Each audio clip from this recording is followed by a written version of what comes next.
Hello! Welcome to Anime Mystics. I'm Roman, and tonight I am watching My Hero Academia Season 3, Episode 11. So, last episode,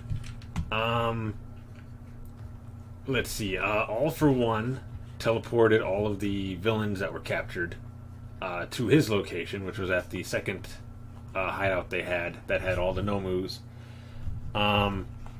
The Nomus are running wild at the first one since he sent them over there.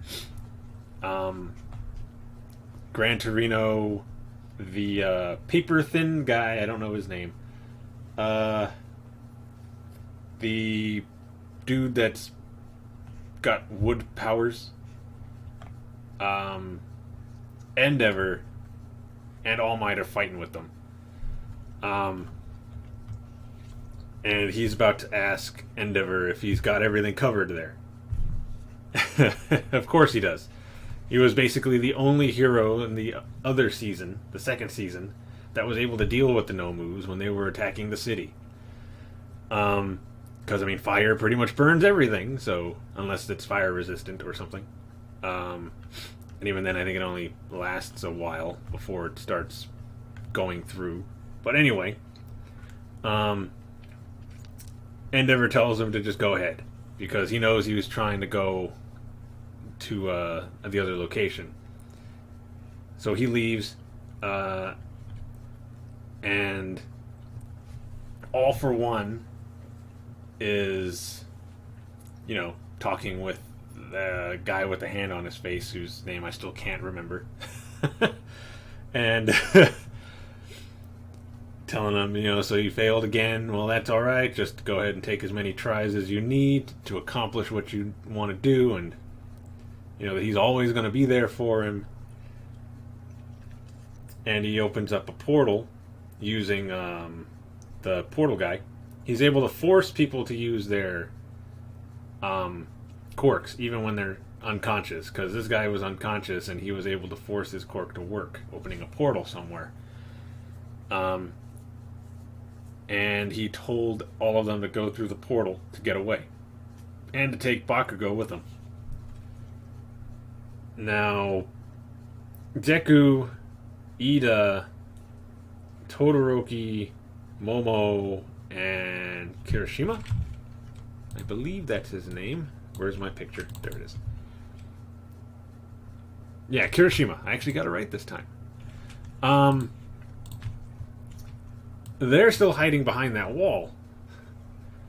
But when Deku notices that Bakugo is there, he's trying to go and get him. But Ida grabs him and is basically, with a look, basically telling him not to do anything stupid. Don't do anything stupid. And he knows he's got to do something, but right now he's got to listen to him because he had no plan. He was just going to run in there. Thinking that if he just ran at full speed, he'd be able to grab him and get away. Then All Might shows up and starts fighting with All for One. The other villains are trying to get Bakugo, who is evading them. He's not really trying to fight them. He's just trying to stay out of their grasp. He also knows that he's kind of a hindrance to All Might because while he is there, All Might can't go all out against All for One. But it was technically the same for All for One. He didn't want to go all out and injure dude with the hand on his face. I don't remember his name. And that's when Deku actually comes up with a plan to save Bakugo. Involving everybody except for two. Momo, I think is the only one who didn't do anything. Basically his plan was that him, Ida, and Kirishima would bust through the wall using Deku using his full speed and Ida using his full speed, and as they're going, have Todoroki make a ice platform that goes up so that they can get up into the air. And he knows that if he yells to Bakugo to jump to him, Bakugo ain't gonna listen. So he has Kirishima do it because he's been forming a friendship with Bakugo since school started, basically. He's the only one that really talks with him and hangs out with him. So we told him, when we're up into the air, you yell to him and have him come to us. And he does, and that's when Bakugo uses his explosions to blast himself up into the air, to grab his hand, and they end up getting away with the help of Mount Lady.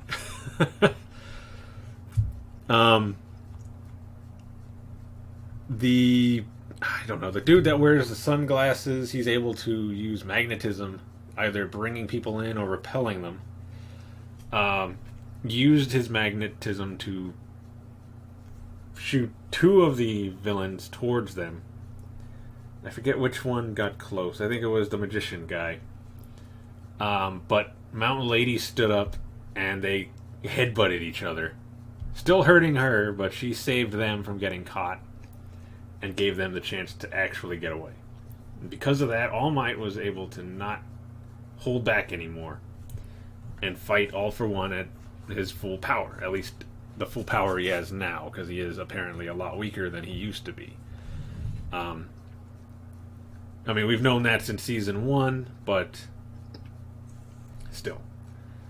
Then Gran Torino shows up and he's trying to stop the other villains from getting away, but doesn't quite work out because All For One pulls him towards him and All Might hits him in the face. And then when it seems, basically the other villains got away. All Might is still fighting with All For One. He ends up getting in what looked like a good hit, breaking his mask. But as that happened, his face is starting to change back into his normal form. And All For One is not done.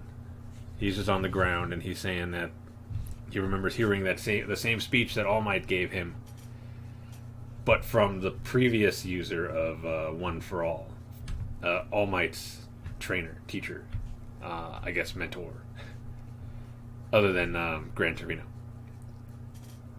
So, to where it ended, I don't know if we're going to get some kind of backstory, but it seemed like they were setting up a backstory. So I'm thinking that's probably going to happen. And I expect to see more of the fight between All For One and All Might. So, let's get into this episode. So the video is going to be located over here, and the link to the reaction is going to be in the description down below. Yeah. And we're going to start this episode in 3, 2, 1.